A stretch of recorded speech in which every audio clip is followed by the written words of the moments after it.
اس نے کہا کہ میرے مالک نے میرے ساتھ لوط علیہ السلام کی قوم جیسا کام کیا ہے، میں نے اس وجہ سے اپنے مالک کو قتل کر دیا، لواطت کی ہے اس لیے میں نے اپنے مالک کو قتل کر دیا ہے۔ انہوں نے فرمایا کہ تیرے پاس کیا ثبوت ہے کہ تو نے تیرے ساتھ یہ معاملہ ہوا ہے؟ اس نے کہا کہ میں گواہ میرے پاس کوئی نہیں ہے، لیکن میں اس بات کے لیے حلف دینے کو تیار ہوں کہ میرے مالک نے یہ کام کیا ہے اور اس کے بدلے میں نے اسے قتل کر دیا ہے۔ لہٰذا اس کے پاس کوئی گواہ نہیں تھا، قتل کا اقرار وہ کر چکا تھا، تو حکم یہ صادر ہوا حاکم وقت سے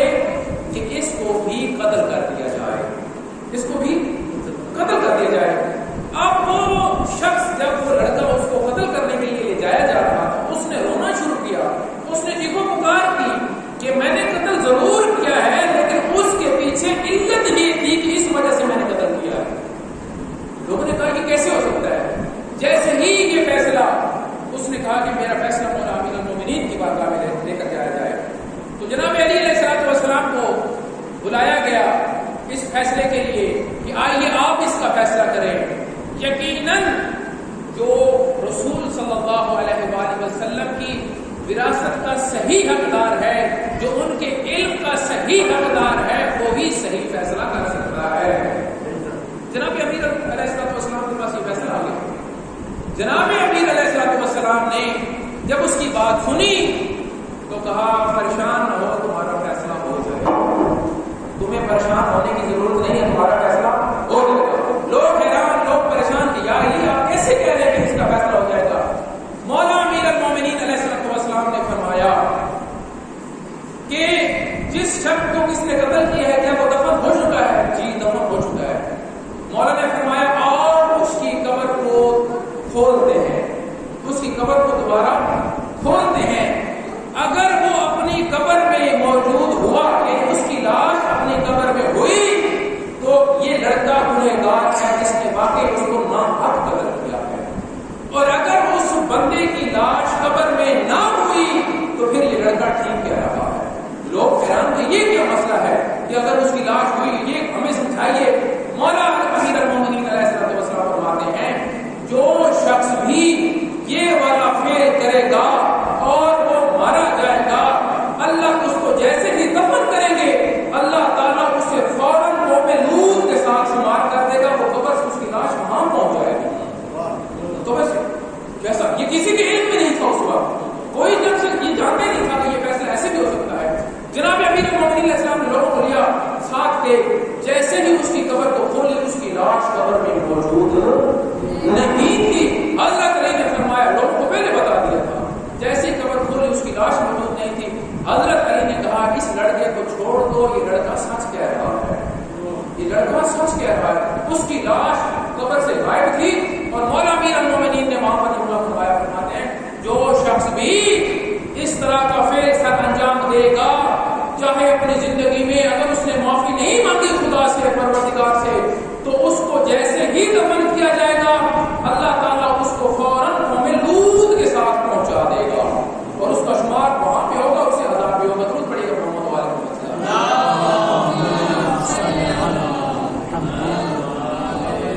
عدل و انصاف جناب امیر المومنین علیہ السلام کی زندگی کا وتیرہ رہا، اور مولا امیر المومنین کے جملے ہیں کہ مجھے اس لیے قتل کیا جائے گا کیونکہ میں عدل کرتا ہوں، لوگوں کو میرا عدل پسند نہیں ہے۔ یہ بات جب انہوں نے اپنی منصب سنبھالا، حکومت سنبھالی، تو جنگ صفین کے موقع پر جیسے ہی مولا علی علیہ السلام جنگ صفین کے لیے روانہ ہوئے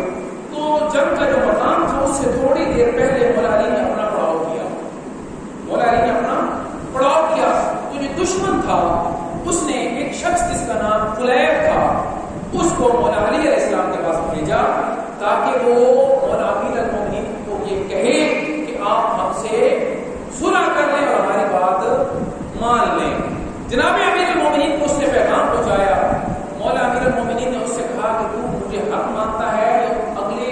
لوگوں کو حق مانتا ہے؟ تو مجھے حق پہ سمجھتا ہے یا دوسرے لوگوں کو حق پہ سمجھتا ہے؟ جناب وہ کہتے ہیں کہ میں آپ کو حق پہ سمجھتا ہوں۔ تو جناب امیر المومنین علیہ السلام فرماتے ہیں اگر تو مجھے حق پہ سمجھتا ہے تو میرے ساتھ مل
رسول خدا صلی اللہ علیہ وسلم نے جناب عمار یاسر کے لیے حدیث فرمائی، اے عمار،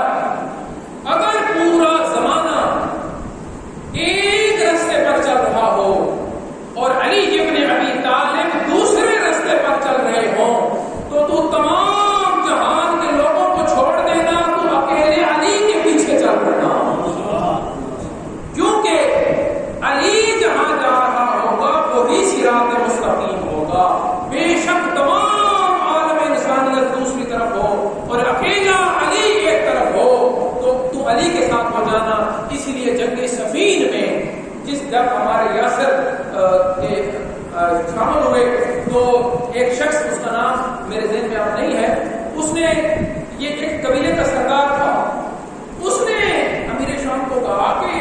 یہ جو عمار ادھر نظر آ رہا ہے، مجھے وہ رسول کی حدیث نظر آ رہی ہے کہ عمار یہاں پر موجود ہے، اس کا مطلب ہے ہم تو باقی ہیں۔ اس نے کہا پریشان نہ ہو، ابھی کون سا جنگ شروع ہوئی ہے، عمار ہماری طرف آ جائے گا۔ تو جناب عمار نے جب جناب امیر علیہ السلام نے عمار کو بھیجا، انہوں نے ایک دفعہ حملہ کیا، دوسری دفعہ حملہ کیا، جب شدت پیاس ہوئی نا انہیں، تو وہ واپس جناب امیر علیہ السلام کے پاس آئے اور کہا یا علی بڑی پیاس ہے، مجھے سیراب کیجیے۔ تو جناب امیر المومنین علیہ السلام نے حکم دیا کہ جناب عمار کی پیاس کو بجھایا جائے۔ تو جناب عمار کو دودھ میں پانی ڈال کر پیش کیا گیا، پانی ڈال کر پیش کیا گیا اور کچھ کھجوریں دی گئی۔ جیسے ہی جناب عمار نے یہ پیا اور کہا کہ یہ مجھے کیا پلایا گیا ہے، تو انہوں نے فرمایا کہ آپ کو دودھ میں پانی پلا کے دیا گیا ہے، پانی ڈال کر دیا گیا ہے۔ تو جناب عمار نے وہاں پر شکر کیا اور کہا رسول کی حدیث سچ ہونے والی ہے۔ رسول نے فرمایا تھا اے عمار، تیری آخری غذا دودھ میں پانی ملا ہوا ہوگا، وہ پیے، وہ تیری آخری غذا ہوگی۔ پر ہمارے یاسر نے بڑی دلیری کے ساتھ ہمیں شہادت نوش کیا اور وہاں پر یہ بات کلیئر ہو گئی، یہ واضح ہو گئی کہ حق علی کے ساتھ تھا، حق علی کے ساتھ ہے اور حق علی کے ساتھ رہے گا، اور جو علی سے منہ پھیرے گا، جو علی کا راستہ چھوڑے گا، وہ یقیناً باطل پر ہوگا۔ سبات پڑھے گا محمد والے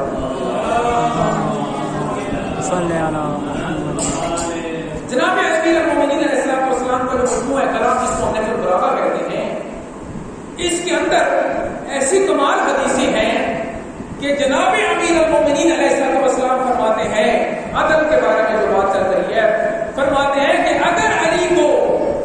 پوری کائنات دے دی جائے، پوری کائنات دے دی جائے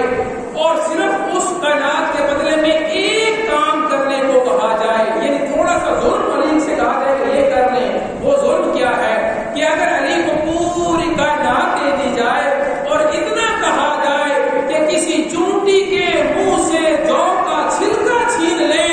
علی کائنات کو ٹھکرا دے گا، وہ جو کا چھلکا نہیں چھینے گا، علی کائنات ٹھکرا دے گا۔ علی یعنی ذرہ برابر بھی ظلم نہیں کرے گا، علی عدل کرے گا، علی اس کے بدلے میں کائنات کو گزرا سکتا ہے، علی چونٹی کے منہ سے جو کا چھلکا بھی چھیننا گوارا نہیں کرتا۔ یہ ہے عادل امام۔ کتنی سی بات ہے، ہمارے لیے تو چونٹی مانا نہیں رکھتی، جو کا چھلکا درکنار، چونٹی کے منہ سے چھیننا درکنار۔ تو یہ ایک آقا تہرانی ایک مجتہد گزرے ہیں، وہ کہتے ہیں کہ میں ایک دفعہ امریکہ گیا اور وہاں پر جو میرے مہماندار تھے وہ بھی ایرانی تھے، تو میں وہاں پر بیٹھا، انہوں نے میرے کھانے کا اہتمام کیا، تو وہ جلدی سے گئے، ایک انگریز جو نیا مسلمان ہوا تھا، شیعہ مسلمان ہوا تھا، اس کو بلا کر آئے تاکہ آقا سے ملاقات ہو جائے اور جو ہے نا گفتگو ہو جائے، ایک عالم دین آیا ہوا ہے۔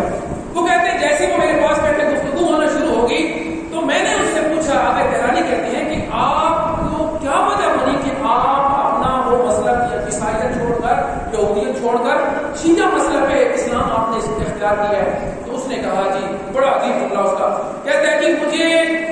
نہج البلاغہ کی ایک حدیث کو جب میں نے پڑھا یا مولا کے فرمان کو پڑھا، میں دنگ رہ گیا اس بات پر کہ واقعی یہی امام برحق ہے، یہ مذہب برحق ہے۔ تو یہی والی حدیث کو کہتے ہیں جب میں نے پڑھی کہ جناب امیر نے فرمایا تھا کہ مجھے اگر پوری کائنات دے دی جائے اور میں اس کے بدلے میں مجھے کہا جائے کہ کسی چونٹی کے منہ سے ایک جو